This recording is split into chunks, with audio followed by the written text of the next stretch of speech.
Ebben a videóban a talki használatát mutatjuk be. A kezdőképernyőn az adott profilhoz tartozó mondatszerkesztőt látjuk. A szavakat és kifejezéseket kategóriáként találjuk meg. Nézzünk egy egyszerű példamondatot. Az egyes csempékre kattintva a talki felolvassa az adott szót. A felolvas gombot megnyomva pedig az egész mondatot. A törlés gombbal lehet visszatörölni egy-egy szót, illetve az újrakezdéssel az egész mondatot. A napirendeknél az adott naphoz tartozó eseményeket látjuk sorba rendezve. A napirendi csempéket megérintve a talki egyenként felolvassa azokat.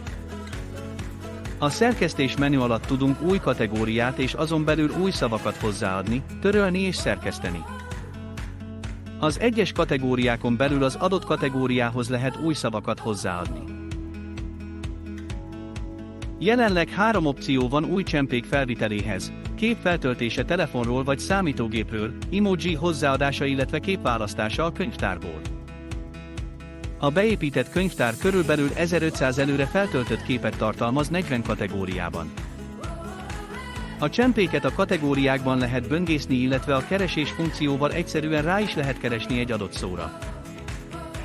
A mondat felolvasóban a csempék az itt látható sorrendben jelennek meg. Amennyiben ezen változtatni szeretnénk, egyszerűen húzzuk a csempét az adott pozícióba. A kategóriák sorrendjét is hasonlóan tudjuk változtatni. A napirendet is ebben a menüpontban lehet szerkeszteni.